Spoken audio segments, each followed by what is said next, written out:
UFC Fight Night Erin Blanchfield versus Macy Barber is taking place this Saturday. And oh boy, I am so excited to see this event because I'm making a second video about it. Jokes aside, my first set of predictions, I believe I uploaded them on like Wednesday of last week because I thought this event was last week. But turns out it wasn't. So, and a lot of fights fell through. So I think now's the time to actually make a final set of predictions. So yeah, without wasting any more time, I'm going to start off with the early prelims and end with the main event. Starting off with the early prelim, Rayanne dos Santos versus Elise Ardelean. I'm picking Rayanne dos Santos. Rayanne dos Santos is more aggressive than Elise Ardelean, and I think that's going to be the big factor in this fight. I've seen Elise Ardelean go to a lot of pitter pat decisions where she's just trying to kick out of range a lot. Rayanne dos Santos will be in her face. I don't see Elise Ardelean catching Rayanne dos Santos with a head kick.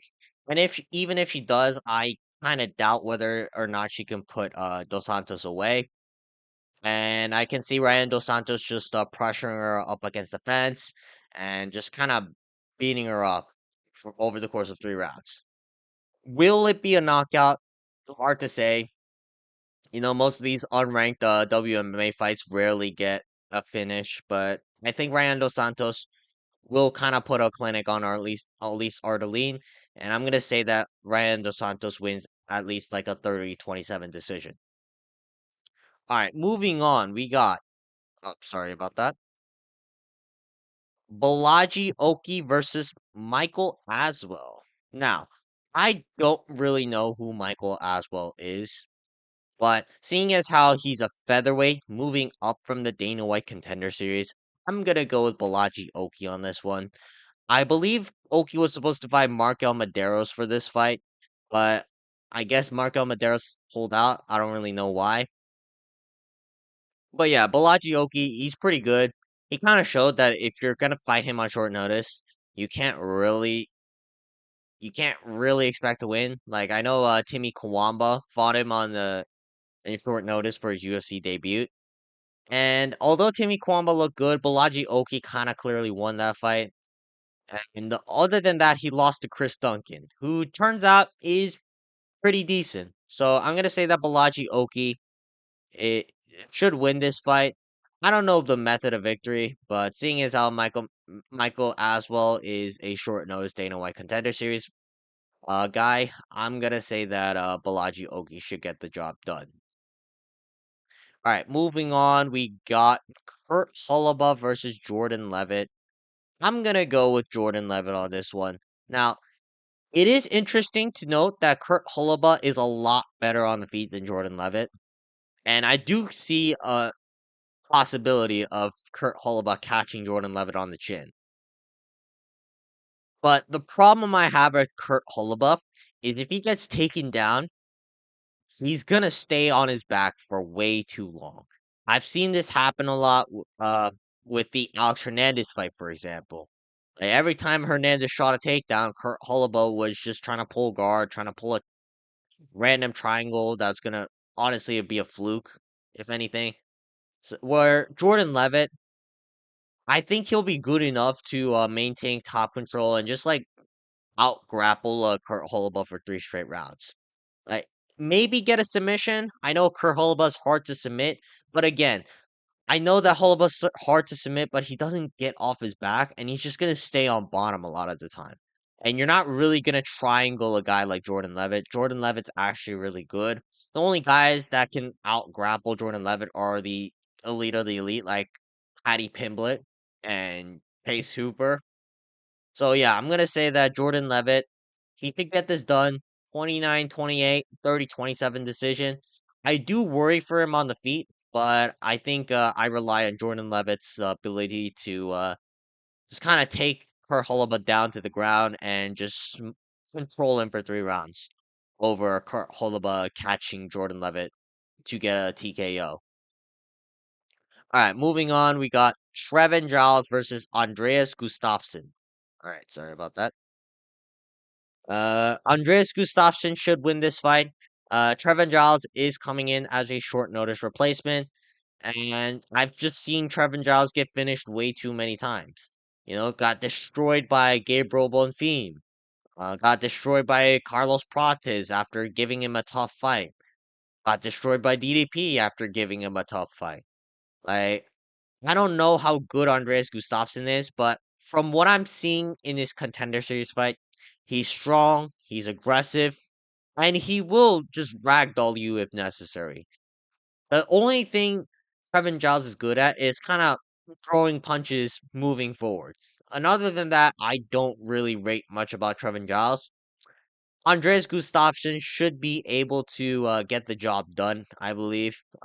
Again, it's also Trevin Giles on short notice, so at a catch weight bout. So I'm gonna say that Andreas Gustafsson should get either a round one or two TKO, probably a round two TKO. Maybe Trevin Giles gives him a little bit of pushback initially, but then once Gustafsson lands the right hand, I can see Trevin Giles just while fainting backwards and getting TKO'd. So yeah, I'm gonna say that Andreas Gustafsson gets a round two TKO. All right, moving on, we got Ketlen Vieira versus Macy Chiasson. I'm gonna go with Macy Chiasson. Macy Chiasson's pretty good. She TKO'd Mayra Buena Silva with elbows to the face, and which gave Mayra Buena Silva a nasty cut. I believe she also submitted Pani Kianzad in the first round. Whereas Ketlen Vieira, I don't really rate her. I know she's like what top number 3 or number 4 in the women's bantamweight division, but I question that because she's been going to a lot of questionable and iffy decisions. Like she she took Patty Kianza to a decision. She took Holly Holm in 2022 to a close decision. She took who else was it? Misha Tate. Yeah, Misha Tate. She made me think that Misha Tate still got it. So I'm gonna say that Macy Chiasson should find the finish. She's very gritty. She's a lot younger than a lot of the fighters that Ketlen Vieira fought. And also, she has more finishing potential compared to Ketlen Vieira.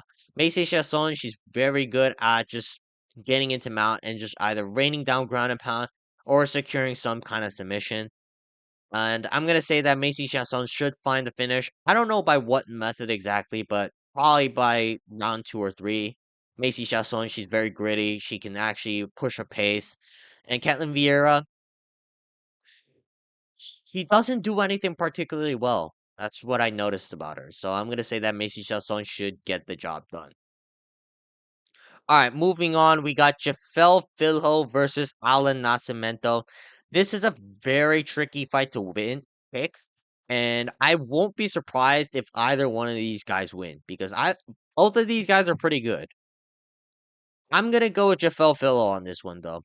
I think his striking's a little bit cleaner, and I think Filho he will be able to neutralize Nascimento's grappling. Like I know that Nascimento's a very good uh, takedown and arm triangle guy. But Jafel Filho, he's very good at working off his back. And normally I don't like that about a fighter, but Jafel Filho, he's kind of an exception. He pulled for leg locks a lot, which again I don't like, but he almost submitted Muhammad Makayev, but Muhammad Makayev just tore his knee and didn't tap regardless. So I'm gonna say that Jafel Filho, also he's a lot more active than Alan Nascimento. I could see Allan Nascimento just taking down Jafel Filho and staying on top for 3 rounds, but again, I think Jafel Filho is a lot cleaner as a striker, and I don't think Allan Nascimento will be able to finish Jafel Filho. Like the only finish Nascimento's got was against Carlos Hernandez, and other than that, he took a lot of guys to a decision. So I'm gonna say that Jafel Filho probably wins this. It's hard to say, but I honestly, I could see a leg lock submission. I really can, but I don't really trust those to work at the highest of levels. So I'm gonna say that 30-27 decision for Jafel Filho. All right, moving on to the main card, Zachary Reese versus Dusko Todorovic. This one's pretty straightforward. I'm gonna go with Zachary Reese on this one. Zachary Reese is an actual middleweight who I know he lost to Azamat Bakoyev, but turns out Azamat Bakoyev is really good. I know Zachary Reese got KO'd by Cody Brundage, but I'm gonna say it was a little bit of a fluke. Other than that, Reese, he's been looking pretty decent. I know, I know Reese. He's fought bottom of the barrel of competition to get his wins, but I think Dosko Trodovic is a bottom of the level competition.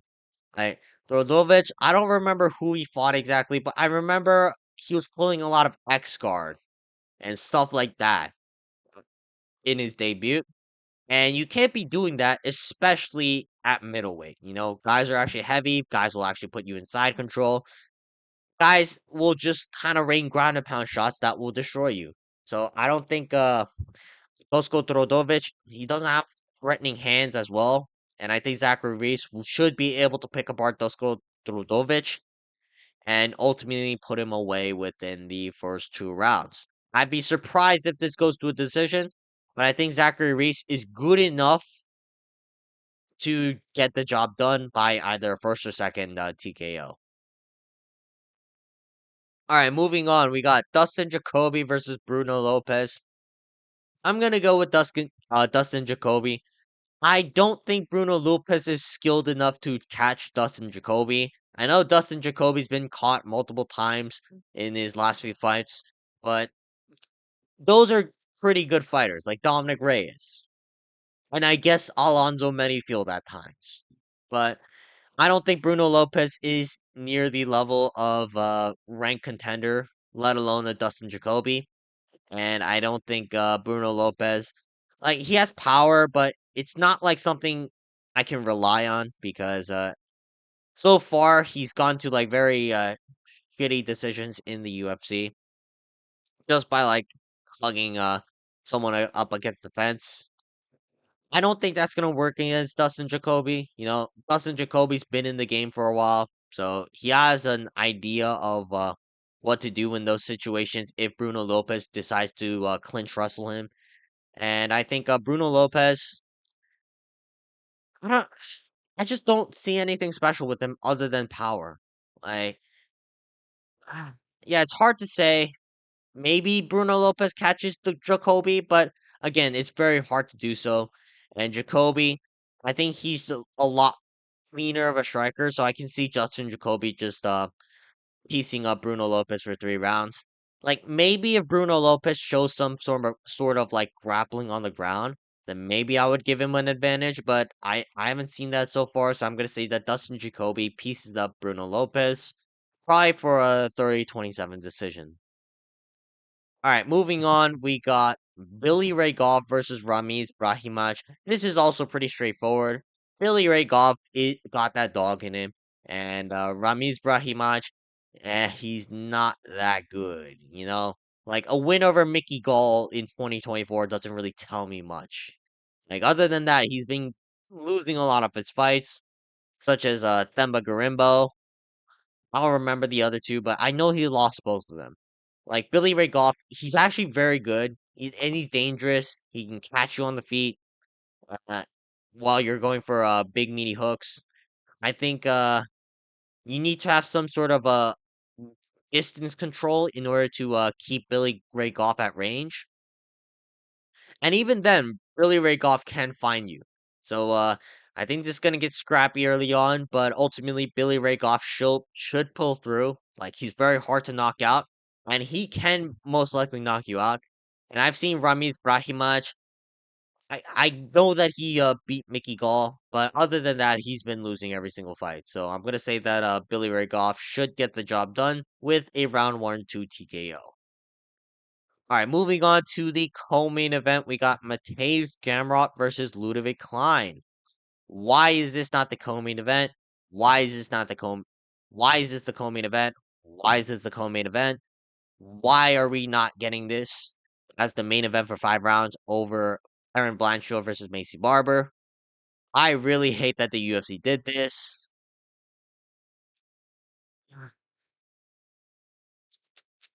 I'm gonna go with Ludovic Klein on this one because it's 3 rounds. Like if this were a 5 round fight, I would say that Matej Gamrot has the advantage. I would pick Matej Gamrot in that case. But I think in 3 rounds, Ludovic Klein should get the job done. Like I think he'll do enough in the first 2 rounds, and by the third round, maybe Matej Gamrot will start picking up the pace. I just think that Ludovic Klein early on, he is like one of the best anti wrestlers. Like it's hard to say because Gamrot's like one of the best wrestlers in the lightweight division, whereas Ludovic Klein, he hasn't fought someone nearly at the level of a Matej Gamrot. But I just think stylistically, there's a lot of trouble for Gamrot in this fight. Someone who's very hard to take down, and someone who's like very twitchy on the feet, who can just throw in multiple piece combinations. I think that's gonna give Gamrot a lot of trouble. Maybe Gamrot starts finding his shots in the second and third round, but I think that's gonna be a little bit too late. Ludwig Klein, he's a very early starter. He can catch Matej Gamrot and potentially knock him down.